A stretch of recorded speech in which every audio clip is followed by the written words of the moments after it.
from homestagingstepbystep.com, and I've been a home stager since 2006. I live in Montreal, Canada, and I help home sellers, realtors, and real estate investors to sell their houses quickly for most money by using home staging techniques.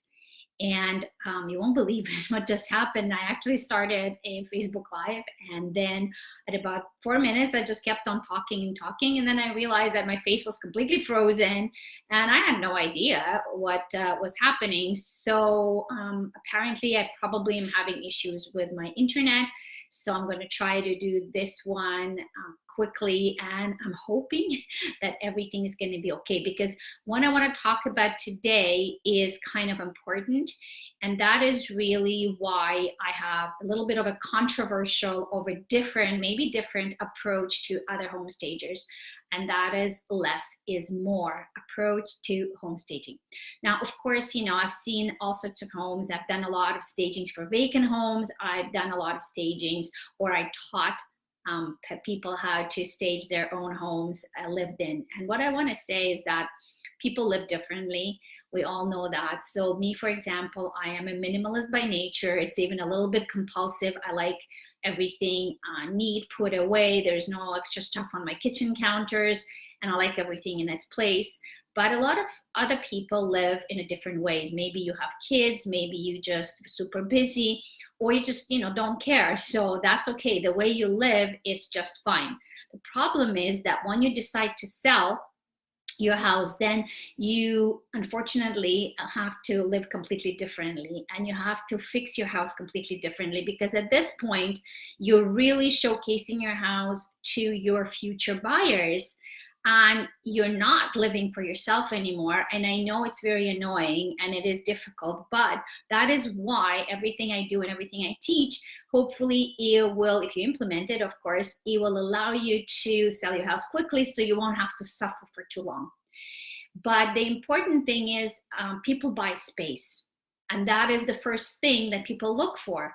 So your job is to make your house look really spacious. And particularly if you have a smaller size home or a condo, it becomes even more important. And you probably don't even realize it, because you're used to living the way you live. And a lot of times that is why you need a professional, someone like me who actually can do, for example, I do virtual online staging consultations. So you just show me your house through the phone or through your laptop, and I tell you exactly what needs to be removed, what needs to be decluttered, what needs to be updated, what needs to be changed.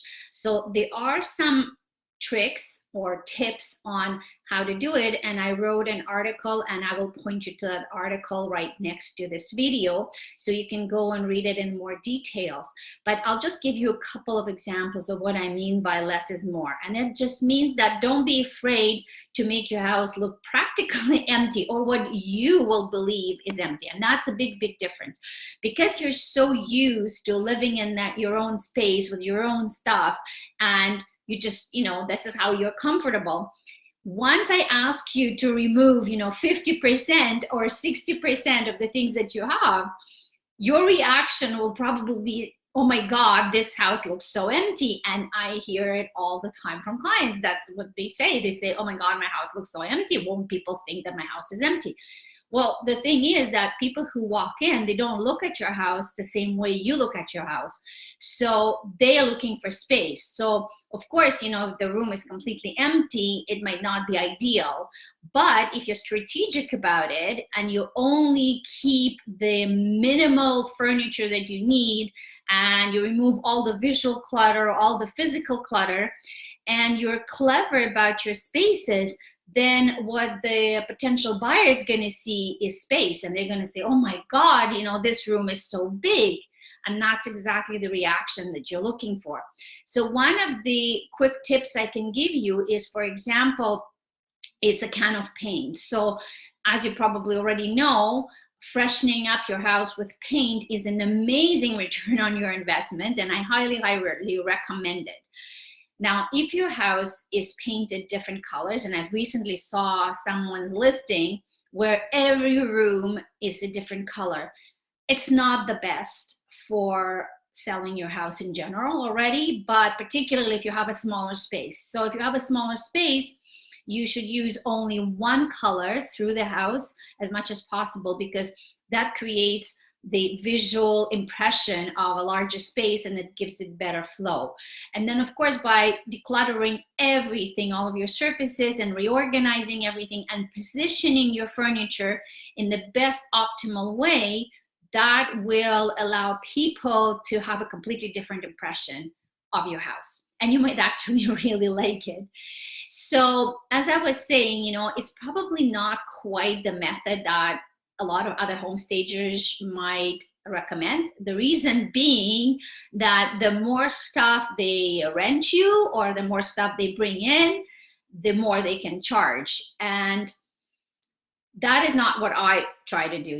I know that real people with real time frame, real budget, you might be tight, you might want to do it fast, and you probably want to spend as little money as possible on your home staging because you're selling the house. But on the other hand, you have to do things properly, and they have to be done right, because if you want to get the full value of your house, then the house has to showcase as its best. So it's always a balance between, how much you invest and the result you're going to get.